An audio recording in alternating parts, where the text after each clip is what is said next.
Hello and welcome StarCraft 2 viewers to another StarCraft 2 amateur cast. My name is Kopo and today we're going to be watching a TVZ on the map Shattered Temple between Neekappa, our yellow Terran up in the top spawning position, and Goldfire, the pink Zerg up in the top right spawning position. So our matchup today is TVZ. I think I've done a couple of these in the past, but I haven't actually really talked much about the physical matchup. Mostly more about the map and whatever seems to be catching my interest at the time, which can be very random things sometimes. So the matchup TVZ is actually considered to be one of the most balanced in the game right now, according to the large community. Of course, according to Blizzard, everything's balanced, but we're not going to go there. So according to the community, this matchup is very balanced for a multitude of reasons, actually. Terran can win if they can keep Zerg on a couple bases, not let the Zerg macro like a madman. Using drop play and such, Terran obviously is a very drop-heavy race. That's basically what the medevacs were designed to do, other than healing, was to do mad amounts of drops. So if the Terran can use drops effectively and multi-pronged attacks, they will be able to keep the Zerg very easily under control. The Zerg can win if they use their macro style and don't let the Terran harass them to death. Zerg can basically just sit there, and if they macro well enough, they can overrun the Terran with mad amounts of units, because that's exactly how Zerg seems to work. Nothing wrong with that. Obviously, both races have a way to win in this matchup, which is definitely very nice to see. In the current metagame, this is a very balanced matchup. I mean, we can see, and we might see in the future, a build that can absolutely break this matchup. Maybe Terran will come up with a game-breaking strategy against Zerg that, basically Zerg can't beat. But for now, we're seeing some very interesting games out of this matchup, and it's actually one of the more exciting to watch, personally, I think. So, actually, we've seen an Infestor Ling style by Destiny. This is one of the ones I wanted to talk about. Infestor Ling style of Destiny's been pulling out in the stream has been for the last little while anyways. Not that I'm a huge stream watcher, but I do pick up on some of these things, guys. I'm not a total scrub at this game.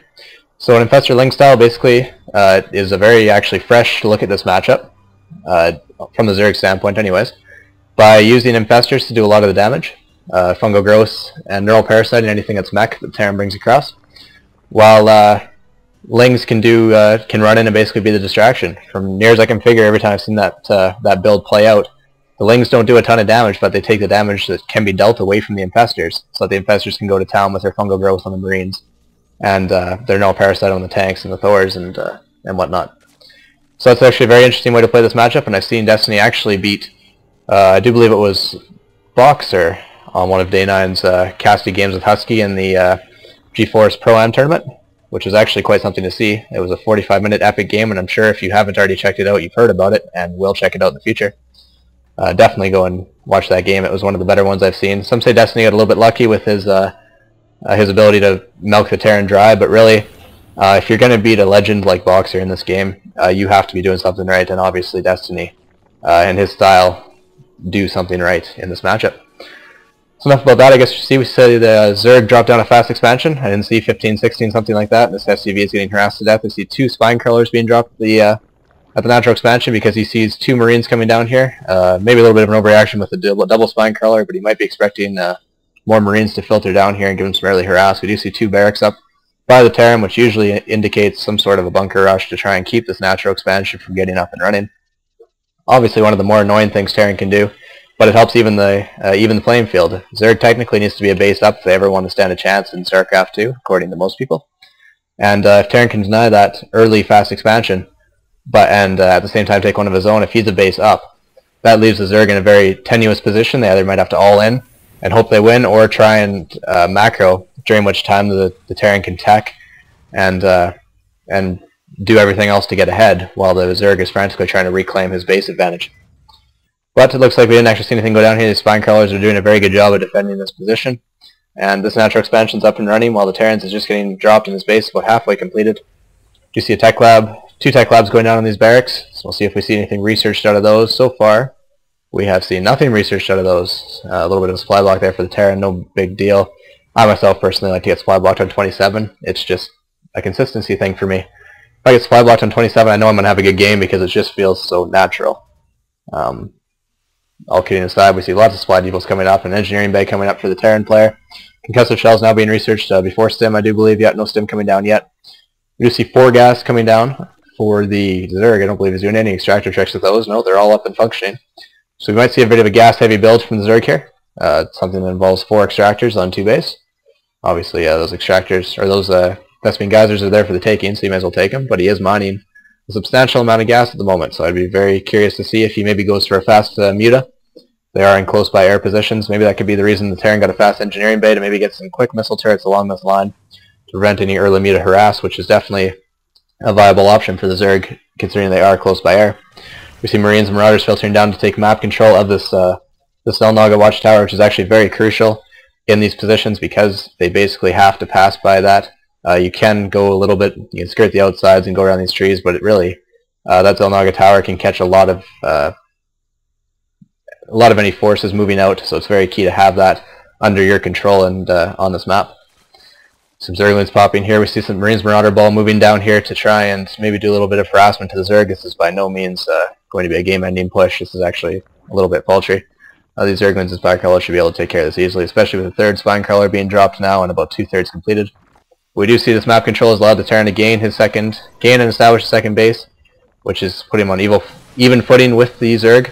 See a couple pot shots being taken to this Queen's. Very nice transfuse there to keep the Queen alive. And this appears to be a bit of a small engagement. Queen goes down. Zergling's doing a decent amount of damage, but nothing actually remotely close to taking out this ball. And these Queens are in a little bit of trouble here. They need to engage in range of these Spinecrawlers so that they can start attacking. But really, this actually Marine Marauder ball did a fair bit of damage, a fair bit more than I thought it would. Baneling nest now completed for the Zerg, who will be able to morph Banelings in and take out any sort of infantry that the Terran decides he wants to go with. My personal, personal pet peeve in this matchup is that bio is really hard to pull off successfully. To do bio in Terran versus Zerg, you basically have to be able to do multi-pronged attacks and perfect drops, because a couple Banelings that are currently being morphed right here can really, really ruin your day. Actually, they always do ruin your day if you don't go for drops, it seems like. Because most Zergs nowadays that are at least above the silver level know to make Banelings to counter this. Obviously, if you want to be a little bit cute and go Destiny style, you can build Infestors instead. But either one is viable in this matchup, and Banelings are significantly easier to reach in terms of the tech tree. You see a small engagement, or small force moving out by the Zerg just to maybe see exactly what's up, but he sees this giant ball at the watchtower and decides that is not something he wants to run his units into. He's going to leave the Banelings behind here. Those Banelings can do a lot of damage, but against these Marauders, they actually take a while to kill. It's mostly the Marines that they can melt, which is normally a very huge part of the Terran army. So both bases are up and running for both players. These two gas geysers finally being refined, if you will. While the Zerg's been mining gas for a while, he does have a decent stockpile in there. It looks like he's going to go and take out these rocks to take an early, I shouldn't say particularly early, but a decently early third base at the gold. Terran is showing no signs of taking a third base yet. He is just in tech mode. We see a reactor being built on this factory. Hopefully we'll see some either switch that over from reactor medevacs, or we'll see some Hellion play. Although Hellions will not be very effective when you have this many Spinecrawlers defending the natural expansion. Then again, Hellions can also be very effective against this gold if he doesn't adequately static defend it, which is something that I would actually like to see. Hellion harass is something that's very effective in this matchup, be it blue flame or not. Roasting drones and roasting lings is actually a very good way to get the Zerg off his game and do a decent amount of economic damage to prevent the Zerg from droning up too hard, because Zergs seem to like to do that. We do see actually a really good creep spread going down by the Zerg. I'm actually quite impressed with that. He's got two creep tumors, active creep tumors going off in different directions, so he can reach different corners of the map. Obviously the one that's reaching out this way is very crucial, because we do need to be able to get that speed boost as you move towards the Terran's base. You see that third being dropped down at the gold right now. Again, no sign of a third from the Terran. But we do see upgrades coming down for both players. Passaging glands coming down for the Zerg. Definitely not a bad choice in this matchup, as I've said before. And we do see +1 ship plating and +1 infantry armor for the Terran. Obviously it's going pretty heavy, very heavy Marauder, so these Banelings won't be as effective as they could have been. Although I do like the choice to make them nonetheless. And this is actually looking to be a very even game so far. Supplies are fairly similar. Zerg's a little bit behind, but of course he can make that jump in pretty much no time if he really chooses to. You see siege tech coming down, so we might see some siege tanks come into play, as we did have that reactor moved onto the starport and a tech lab built on the factory. We do have 2 reactor barracks and 2 tech lab barracks, so we can produce an equal number, or I shouldn't say an equal number, but an equal supply number of Marines and Marauders. Something that is very key in dealing with Banelings is to keep those Marauder count high, because Marauders can very easily tank the damage for the Banelings. I hear Zerglings. There the Zerglings are. I heard them, but I couldn't quite see them. They're munching away at these rocks, probably preparing to take a 4th base, as the 3rd base just pops at the gold. Terran again showing no signs of expanding quite yet. We don't see a command center being built anywhere, and no attempt to take out these rocks so far. So if the Zerg can manage to sit back and get into macro mode, again, this is a danger of playing Terran in this matchup. If you sit back and let the Zerg macro, he will out-expand you, and he will eventually be able to take it to a very strong mid to late game push if you sit back and let him dictate the game in this way. Terran really needs to start doing some drops, maybe around the back. Although the Overlord placement on the Zerg is very, very good, he'll be able to spot any drops coming from the obvious locations for a mile away, something like that. No, he'll be able to see him coming a mile away. We do actually see his medevacs being loaded up, so maybe he's preparing to do a drop. I'd hope so anyways. Hopefully he doesn't go around the main base side, which would allow these Overlords to spot this drop coming and allow the Zerg to move into position. Unfortunately, that's exactly where these medevacs are heading off to. What a shame. These Overlords will be able to spot this drop coming and be able to get the Zerg into position. 2 siege tanks up on the high ground, be able to rain down damage from above should the Zerg ever push forward. We still see just really no attempt to take a third base by the Terran. That's actually kind of confusing me. With no engagements currently happening and the Zerg being able to expand at will, I really would like to see the Terran maybe take a third base, especially that gold, because the Zerg's mining the gold, and that gold is substantial. It's more than just a regular third base, obviously. It's like a 3.5 base. So, oh, and this drop coming in is intercepted by the Zerglings, and those Marines were not quite prepared for that. And this drop's going to have to turn around and go back. Goldfire says no. He's obviously very proud of denying that drop. That is unfortunate for our Terran player. As like I said, he really needs to start dropping. He really needs to maybe do some multi-pronged attacks to be able to try and take this game under control, because right now the Zerg, although behind in supply, is up on bases and definitely up on the larva count, which means that this is a very dangerous. Now, if he waits too long, the Zerg can get to a very dangerous position where he will be basically unstoppable. He'll be able to mass up to max units at will. Basically have so much larva stockpiled and so much money that you can't really do anything about it. You can't touch him. We see his force moving out, hopefully to engage. I'd really like to see him engage now. This is actually maybe a spot where the Zerg is weak. If you can avoid these infestors and their fungal growth, though they do have a lot of energy because they've been sitting around for a while.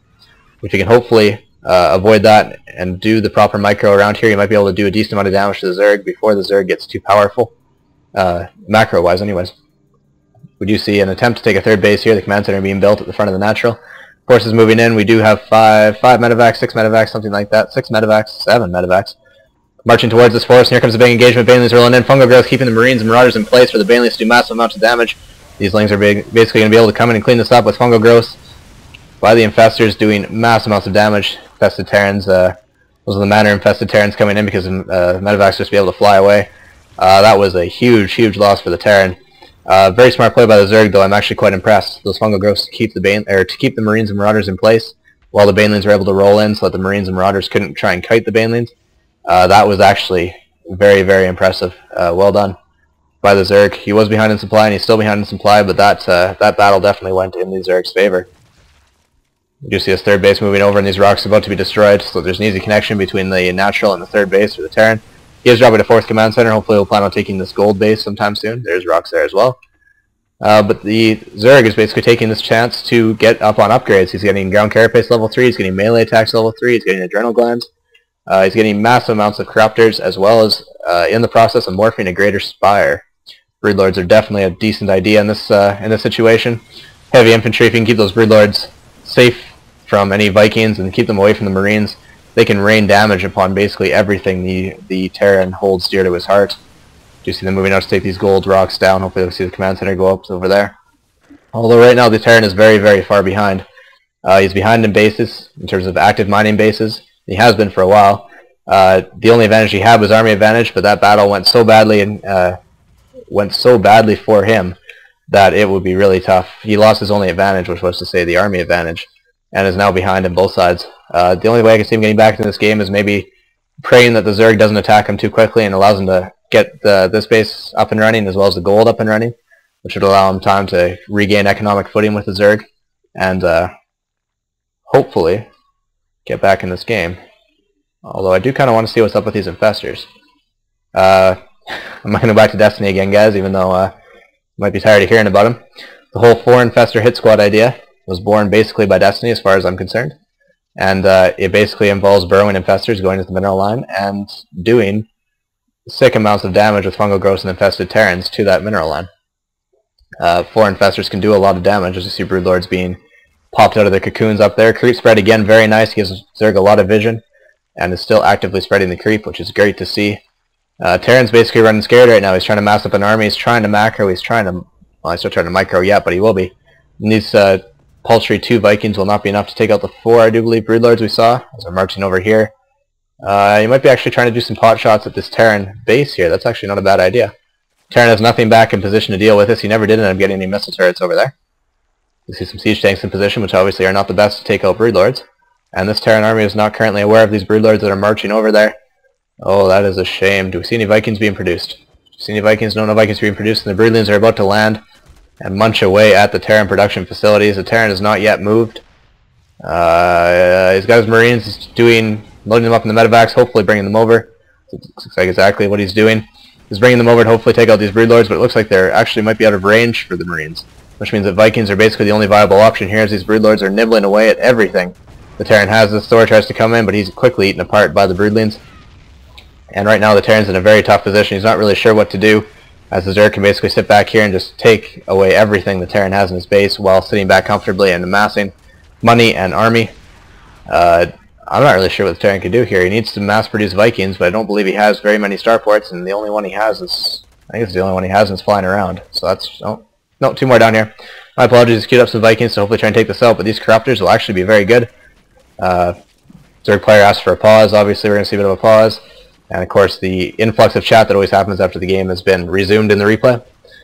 You see these Corruptors taking damage, or doing damage to the starport. We see Vikings coming out here. This will not be enough Vikings to deal with this ball because these 4 Corruptors can easily take out 2 Vikings, and the Broodlords can continue to work. Although right now they're actually out of range of anything, so maybe they should move in a little bit farther. Taking some shots at the Broodlord there, but the Corruptors will move in and easily deal with this, I would have to imagine. We do see the Zerg army. Oh, that's no good. That get eaten up. My apologies, guys. I was too focused on these Broodlords. Looks like I missed a major engagement in the middle.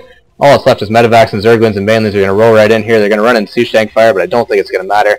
There's far too many Zerglings here, and they are 3-3 as opposed to the 1-2 Marines of Neekappa. We see the Zerglings fighting in here. Medevacs trying desperately to do what they can, but obviously they can't do anything as these Broodlords return comfortably. Very happy with the distraction they've caused. And there's the GG from Neekappa. He understands that these Zerglings are about to basically overrun him, and he had nothing left he could do. I do apologize for missing the engagement in the middle, guys. I wasn't aware of anything happening. Maybe I got a little bit of tunnel vision on these Broodlords because they're just so damn cool. But anyways, this has been Kopo, and again, if you have any replays that you want us to cast, or any tournaments that you would like us to maybe cast replays of, I can't do live streams, but I can cast replays and definitely upload them that way. If anybody's interested in doing anything like that, send us an email or a message on YouTube, and we'll definitely get back to you about that. So this has been Kopo, and hopefully you enjoyed it, and that is me for the night. Peace out, guys.